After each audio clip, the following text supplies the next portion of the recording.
Tension, tension, tension. Is that what's happening in your house, in your marriage? Or do you want peace? Today we're going to show you the 5 steps to create peace in your marriage or peace in your family. Practice these steps and we promise that there will be less tension and greater peace in your home. Thank you for joining us.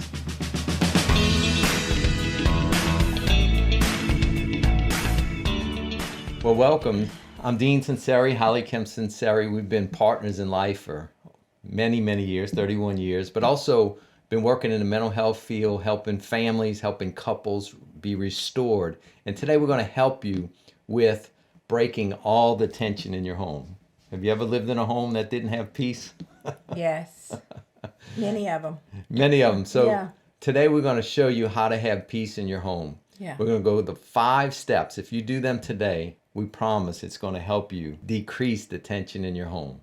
And raise the peace level. Yes. Let's jump in. Step number 1, we want you to write down 3 resentments that you have towards either your spouse or towards your children or any other member in your family. Inside the nucleus. And what is a resentment? A resentment is internalized painful emotion resulting from being offended. Offended is a big word today. No one wants to be offended. But the truth is that we do get offended. And we need to learn to work through it. Not just be like, don't offend me anymore. Because the only way you're going to not be offended is to live in a house, lock yourself up, don't watch TV, don't watch anything, and don't communicate with another human being. Because being offended is part of life. Yeah, so when you get offended, the question is, what do you do with it? Do you Right. internalize it or do you deal with it directly? And so we want you to write down 3 resentments that you've had that you haven't dealt with directly. Right. It's just festering on the inside. In our book called The Roadmap to the Soul, there's a quote there from the Wounded Child chapter. And it says, 2 of the most important characteristics of the wounded child or resentments is that they have no sense of time and that part thinks symbolically. Like, this is the most important thing to understanding your emotional world. You have a wounded self inside of you, and we call it the wounded child because you feel little when it happens, when this thing takes over. So it's like it's a wounded self inside, and when it happens, you're back in time. 20 years ago, something happened, and all of a sudden I'm feeling the exact same way. And it really doesn't make sense because the person in front of me is about to get everything those people 20 years ago probably needed to be told something to, but I didn't do it. So now this person, I am fussing and da-da-da-da-da, and I'm all upset. Yeah, it's like a filter that you Yeah. have. It's an unresolved wound that you have in the past. Yeah. It's creating a filter of how you see in the person you're interacting with today. How do you identify the filter? Well, you need to understand, just like HollyKem said, no sense of time. No sense of time means there's no distinction between past, present, and future. And what do we mean by a symbol? There's a certain symbol. It could be an interaction, like it could be money. Say Yeah. that you had a lot of turbulence in your family. Your parents fought a lot about money. Yep. And that was a big topic. And you get married to your spouse and you begin to talk about money, and what starts rising up for you is just Right. a lot of anxiety, like seeing that you're going to fight and you haven't even started yet. Right. That's a symbol that creates a filter that when a husband and wife talk about money, they're going Right. to fight. Well, and what'll happen is you'll either avoid the conversation and then really get upset because you never set a limit or a boundary or come up with something that works inside of the marriage, or you get real controlling with the money, and then the other person hides what they're buying and, tries to sneak money and all that. So it becomes a nightmare. It becomes a nightmare. But it's really about the belief systems that I grew up with or the experiences that I grew up with in my life about money. Yeah, and any unresolved pain that you Yeah. have about your history can be triggered at any time. At any time. You need to understand Boom! Anytime. that. It's the bubble, as my son would call it. Don't Don't hit mama's bubble. Don't hit her bubble. Boom! And so what we want you to do is write your 3 resentments down. Yes. Like, for example, Your husband's working too much and not spending enough quality time with your kids, and you're resentful about that. You're not addressing it, but you're just getting upset. Yeah. That you're carrying too much of the load. Your husband's being neglectful of the kids in the sense of quality time. Write it down. Yep. Another one could be your wife is spending too much money on clothes that you're not comfortable with. Yep.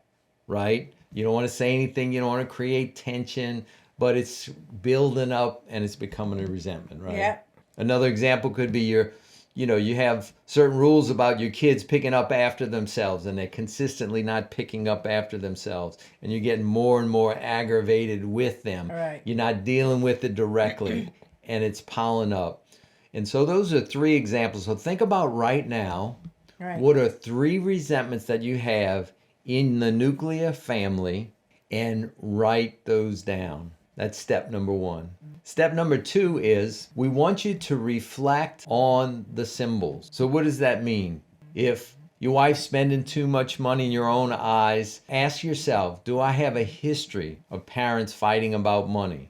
Do I have a history of being taken advantage of financially and it was done unfairly? Do I have a history even with my spouse? Perhaps I married her and she had credit card debt that I didn't know about that we found out later. Is there a history? Is that symbol, what is surrounding that symbol, right? Right. The second part of this second step is after you understand the symbol, you need to ask the question, what is about the past and what is about the present? Yeah, one of the ways I do that is I do a percentage. So That's if there's good. 100%, there's an issue in front of me, okay? So every issue is 100%. Then I divide it up into how much percent is the past and how much is the present. Is it 50-50? Is it 80-20? Is it 90-10? So that way, because if I'm acting, 1 to a 10, and 10 is like my behavior's out of control and I'm yelling and fussing, okay, is what's in front of me, is it worthy of a 10 upsetness? Well, maybe it's only worth up to a 2 upsetness. So where's the other 8 going? Where's the other 80% going? Where did that's in my past. Yeah. So if I understand that, then I can deal with the whole 100%, and that the person in front of me is not getting all of that. It's like a cluster. If you have this money present issue, and attached to that is a cluster of all the other interactions, painful interactions you had about money. And that's why it's important, like HollyKem said, is to give it a percentage, because it doesn't come up in neat packages, right? It comes up in all one package. Right. And so 80% is about my history that I haven't really resolved. 20% is about the present situation. And it's not like majority of the time, it's not like someone just says, oh, I'm not going to deal with that. It's just, we just stuff it because we're busy, because it's not appropriate to deal with it at the time. Or I don't even realize that it's affected me. Yeah.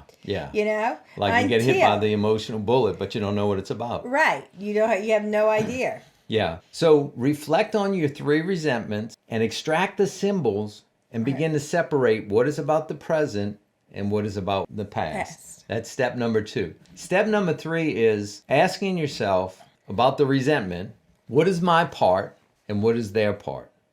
We have this concept we call the protector. What's the protector? Well, the protector is the part of me that is my coping mechanisms, my character defects, my shortcomings. So it's it's the way that I handle things when I'm stressed out. So let's say I get a beer. Let's say I take a walk. Let's say I go work out. Let's say I eat cake. Let's say I watch TV, or I get on my phone and do Facebook. It's a way of avoiding things that is present. So it can be very socially acceptable. Watching TV, socially acceptable. Watching porn is not socially acceptable. It could be eating some cake, socially acceptable. May not be healthy, but socially acceptable. Or Eating it could two be cakes. Eating 2 well, it's not unhealthy, right? Right. But drinking a 5th of whiskey is socially unacceptable. Yeah, so your protector could go either way. It's a reaction, right? It's a reaction. It's a reaction. And It's a behavior. It's usually an overreaction of avoidance. Yeah. Or it's an overreaction of engagement. Yeah. So if, say I was upset with you about spending money on clothes. Right. If I raged on you, that's not appropriate for that situation. If I didn't talk about it and I let it build up for Right. 2 years, that's not appropriate. So usually our protective behaviors are one extreme or another, Right. right? Whatever way you've handled this resentment, we want you to reflect on that. And is the part that you have either engaged or not engaged somewhat unhealthy, and we need you to take responsibility for that part, Right. right? That's right. So what is their responsibility, their behavior? What is my responsibility in reaction to take responsibility of that and to be willing in step 5 to take responsibility and to communicate your responsibility in Right. that. So step 3 is to differentiate what is my part and what is their part in this interaction. Step number 4 is to lay down the resentment at the altar. And why I love the symbol of the altar is that it's like I'm laying it down to be sacrificed. I'm laying it down spiritually. The altar has a sense of spiritually. I'm laying it down and I'm inviting my relationship with God to say, Lord, will you remove this from my heart? It has all those connotations. But the fact is, in order to work with the resentment, you need to get it from in your heart to out of your heart. And so what are some ways that they can do that? Well, what happens with resentment is that we get a hardened heart. When we have a hardened heart, we're not our true self. And we talk about that in our process. So when you're talking about being your true self, everybody wants to be their authentic self. Nobody wants to be a fake, right? Right. But if I'm in my protector, I'm not really being my truth. If I'm hiding my wounds, which is very private, I'm still have something in between me and my truth. What we're talking about is unhardening your heart. So how do you unharden your heart?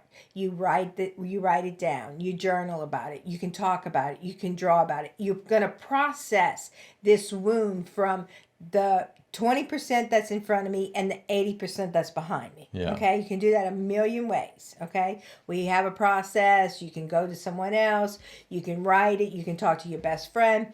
But you start to release that. And when we talk about working towards forgiveness, you're working on forgiveness. What the easiest way I know to explain about forgiveness is that if I don't have forgiveness, I have torment in my head. So let's say someone slapped me one time, okay? And now I have a resentment. Every time I think about that, so let's say I've thought about that for 100 times in my life. So now I've been slapped 101 times. Yeah. I haven't been slapped one time. 101 every time I go back to that. Yeah. So forgiveness is not that I accept someone else's behavior. Forgiveness is that I'm letting it go so I don't get slapped 102 times. Yeah, that's good. If that helps. Yeah, yeah. So that's why we bring it to the altar. That's why we bring it to the altar, Right, so to have that a we soft get heart. relief. It's a for us. It's a for us. Forgiveness is when Jesus said 70 times 70. He's like, okay, you're going to have to forgive people because you're going to get offended over and over and over. Of course. Over and over and over and over. And you may have to forgive that one person over and over and over. But the goal is to forgive and to continue to forgive so I don't have a hardened heart. Exactly. So step 4 is to lay down the resentment at the altar and get it out of your heart by externalizing it. By writing, talking, drawing, journaling in some way. Yes. Then we get to step 5, and this is the place where you communicate. So you communicate the resentment with a request. We either complain or we request. If you were spending money, oh, my wife's spending money, she doesn't care, complain, and I'm ruining her reputation. Right. A request would be, I'm asking this from you for future behavior and giving you the dignity to be able to make a change. So what would that look like? Well, and you got to also add in there is why it upsets you so much. Yeah. You can't leave out why it matters to you from the past and the present. Because then there's no reason for the person to give it up. Well, give an example. Say that I was working too much and neglecting our time with Moses. You were upset about that. You were going to communicate that to me with a request. What would that look like? Well, I would say, in my life, my fathers didn't spend quality time with me. And that really, really damaged me because I didn't have that relationship with them. And then during their death, I didn't, through their older life, I didn't really know them. There was a missing piece, and there was missing, because then I felt like I needed a man or I couldn't rely on a man. So the damage. So if you're not spending quality time with Moses, then what my wounded self says is that he's going to be wounded by not having you in his life on a daily basis and having real quality time with him. Yeah. So if I explain that in that way, why it upsets me so much and what happened to me because of it, and why it upsets me for him and for our family, it's a lot easier for me to have a request and say, I would really like you to think about and put in your calendar some quality time with Moses. It would mean a whole bunch to me, because I feel like he would be more of a man in his life when he's an adult because of that relationship. Yeah, so good. So good. That's perfect. Did I answer? Yeah, I knew you would. That's why I asked you. And so you have this issue of a resentment. It's almost like the resentment has to go through the gauntlet of being processed. And at the end of the process, then you communicate with the request. Right. Don't make the mistake of communicating the resentment right away before going through the process. Oh yeah, you want to go through your own process. So like just me sharing that, because I do this all the time, but I went through the process of why that would be important. But I've worked on those issues for a long time. Yes. So in that, you want to work on that so you have something to give that matters. Yeah. You don't just say, you need to spend quality time with Moses, and I need you to do that because it really upsets me. Well, why it upsets you? What is it about? It ain't, my time with Moses ain't got nothing to do with you. Yeah, and the whole part of taking the responsibility, like say that I was to discipline my child. I hadn't disciplined my child for picking up, and it was really bothering me, and it created a resentment. Right. I need to reflect on that. But part of it is saying, look, I need to address this with you, and I need to apologize to you because it's been a problem for a while, and I have not done my part to address it with you. Right. Right. That's my part. And that sets up a certain humility and say, it really bothers me when you don't pick up after yourself, and I really need you to start doing that. Your clothes, and be specific about what it is. Can you do that? Leave a question. So I'm making a request, but there's something about when you take responsibility for your part, it softens the conversation and makes it much more receptive. Mm-hmm.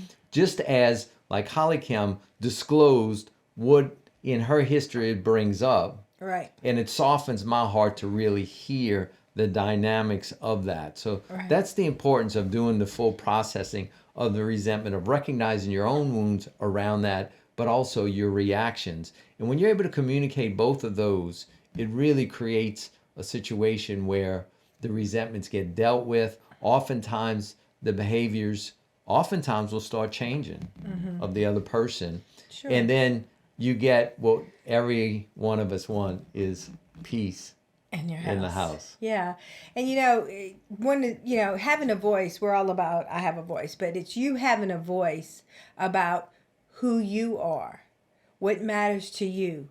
Because if you're upset with someone, it's because you love them. And you get the right to say something and have a voice about who you are, and then allowing them to have a voice. So it becomes a win-win. A win-win. And as you've gone through this process, if you discovered that sometimes you have a hard time recognizing your emotions or even how to communicate that, trouble identifying it, we have a video on emotional intelligence, how to communicate your emotions. So if that's something that would benefit you, click on this video right now and we will see you in the next video. God bless.